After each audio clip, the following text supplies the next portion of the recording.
Hi everyone guys, good morning. नै दा बेरायनो थांगासिनो दं खोलाहा. न'निफ्राय ओंखारबा फिल्ड फैदो. जोंनि गामिनि बल फिल्ड. अखा बोथोर अखा हागासिनो साथा सिङावसो दङ आं दा. साथा हमगासिनो. बेटारियाबो जाबाय दे दानोबा. बल फिल्डनिबा.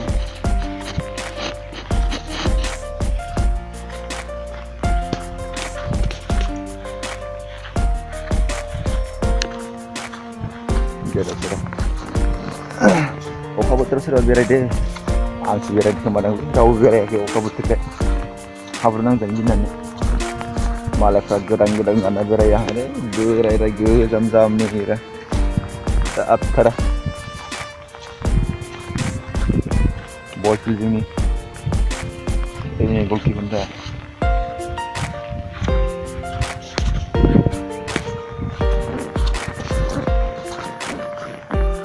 दै दङ माथो मानसि बारदों दा फिसा दै थाथारलै जोंनिथिं नै एकदम दैखौनो बारथ'वा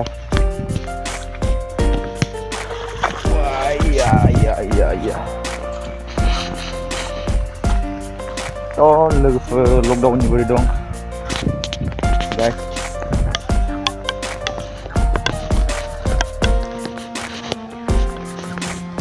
नायलांदो जोंनि गामिखौ एबा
बाथौ मन्दिर मोनफैबाय जों बाथौ मन्दिरावनो लादों आरोना जोंनि हाबाफारि गथ'फोरखौ फोरोंनाय हाबाफारिखौ दा हाबना नायहैग्रोनि र' दानिथ' क्लास लाथ'खाया एसे बेलायाव थांनांगौ मबाइल चार्ज होना दोननांगौ ओंखायनो गथ'फोरखौ एसे खिन्थिस्रांनि माबायदि जाना फैदों माबायदि खालामफैदों नायनि र'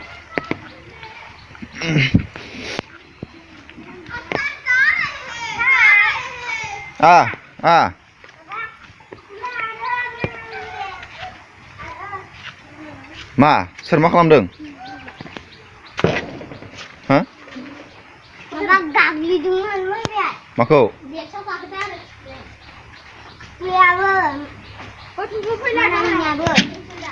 सिला सिबा न' सिबाखैना न' सिंखौ फैयाखै दा ओइफोर मोजां खालामना दोनब्रा ओइ बे डेस्कफोरा टाइमा खैथा जाखोथाय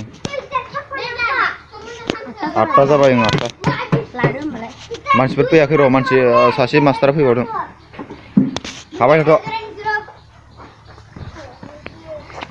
नोंथांमोना नुबाय जानांगौ बेनो जोंनि हाबाफारि आरो जों बे बाथौ मन्दिरावनो जोंनि हाबाफारिखौ जोंनि गोसोजों गथ'फ्रा माखासे गथ'फ्रा फाल्थु जागोन होननानै जों बे हाबाफारिखौ लानाय जादों जों सानै आरोना सानैजों जों जगाजग खालामनानै जों लानाय जादों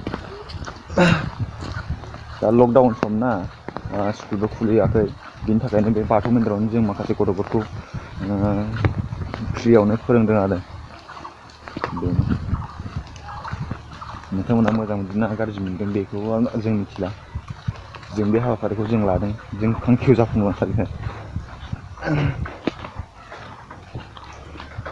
लोगोफोर आं दा नै दादिमोननाव फैगासिनो मादैमोननाव दहाय लेंहरखादोंमोन ओंखायनो आं हाबफैबाय बेनो लामाया बाथौ मन्दिर खाथियावनो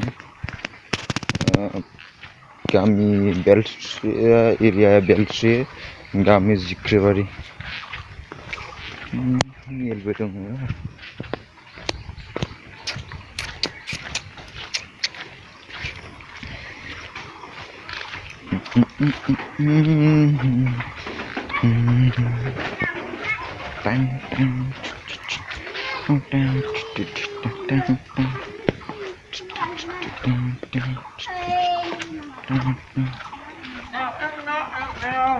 Jumbo di.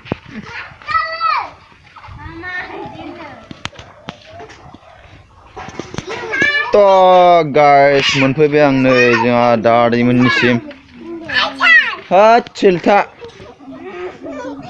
गथ'फ्रा देनजार खायसो फैयाखै खर दादैयालाय दादैया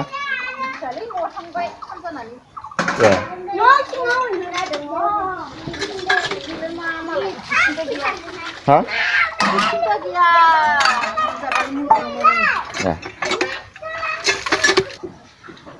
मोनफैबाय जेने तेने न'सिम